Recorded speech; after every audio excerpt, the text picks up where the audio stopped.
যাদের হাতে সময় একদম কম এবং হাতের কাছে চালের গুঁড়ো নেই তারা কিন্তু সুজি দিয়ে এরকম একটা বড় সাইজের ভাপা পিঠা বানিয়ে নিতে পারো এবং সবাই মিলে একসাথে খেতে পারো।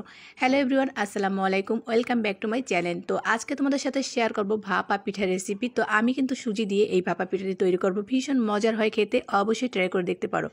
তো প্রথমেই কিন্তু আমি সুজি নিয়ে নেব। তো আমি 1.5 কাপ পরিমাণে সুজি নিয়ে নিয়েছি, একটু লবণ দিয়ে দিলাম, তো ভালোভাবে মিশিয়ে নিচ্ছি।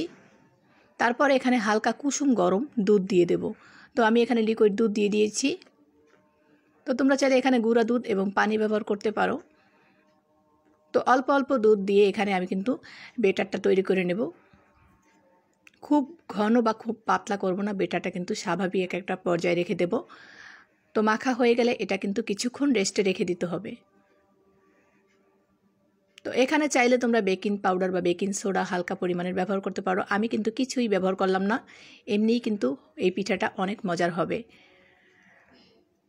তো আরেকটু নাড়াচাড়া দিয়ে দেবো। এ পর্যায়ে আমি আরেকটু দুধ দিয়ে দেবো। এখানে বেটারটা আমার কাছে ঘন মনে হয়েছে, তার জন্য আমি এখানে আরেকটু দুধ দিয়ে দেব।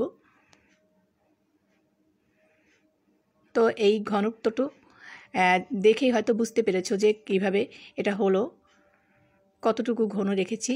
তো একটা পাত্রে আমি এখানে তেল দিয়ে দেব, তারপর এটা ব্রাশ করে লাগিয়ে দেব, সারা বাটিতে লাগিয়ে দেব ঠিকভাবে।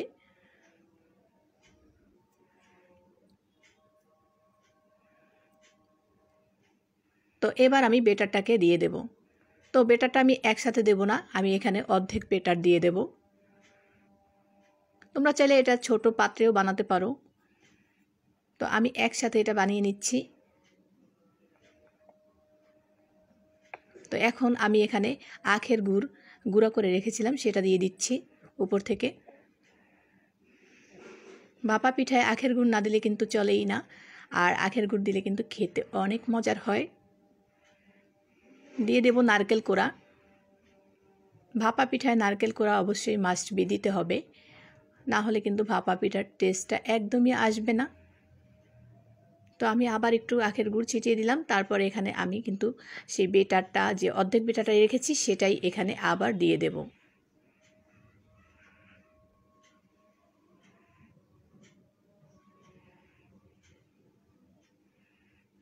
তো দেওয়া হয়ে গেলে এখানে আমি উপর থেকে আবার একটু গুড় এবং নারকেল কোড়া দিয়ে দেব।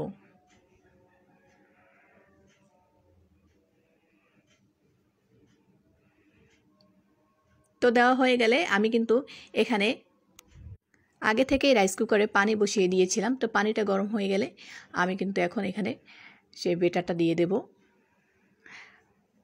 তো কিছুক্ষণ এখানে 20 মিনিটের মতন সময় লাগবে এটা হতে, খুব বেশি সময় লাগে না। তো 20 মিনিট পর ফিরছি। তো এখন একটা কাঠি দিয়ে আমি চেক করে নেব।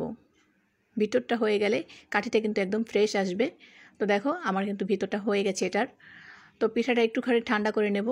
তো খুব বেশি ঠান্ডা করার সময় পাইনি, সবাই খাওয়ার জন্য খুব ব্যস্ত হয়ে গেছে। তো আমি গরম গরম ঢেলে নিয়েছি, এটা কিন্তু একটু ভেঙে গেছে গরম গরম ঢালার ফলে। তো তোমরা একটু ঠান্ডা করে নেবে অবশ্যই, তাহলে কিন্তু এরকম ভেঙে যাবে না। যাই হোক, ভিতরটা দেখতে যতটাই ভালো লেগেছিল, খেতে কিন্তু তার চেয়ে বেশি মজার হয়েছিল এই পিঠাটা। তোমরা এভাবে ঝটপট কিন্তু ভাপা পিঠা বানিয়ে দিতে পারো, খেতে কিন্তু অনেক মজার হয়। আর চালের গুঁড়ি দিয়ে বানালে কিন্তু আরও ভালো হবে। ফার্স্ট টাইম আমি এই পিঠাটা বানিয়েছি, কিন্তু খেতে অসাধারণ টেস্টি হয়েছিল। ভিতরটা তোমাদের কাছে একটু ভেঙে দেখাচ্ছি কতটা লোভনীয়, দেখো। আশা করি আজকের এই ভিডিওটি তোমাদের কাছে অনেক অনেক ভালো লেগেছে। ভিডিওটি ভালো লাগলে পেজটির সাথে থেকো, যারা ইউটিউব থেকে দেখছো তারা চ্যানেলটি সাবস্ক্রাইব করে পাশে থেকো, আর একটা লাইক দিয়ে রেখো।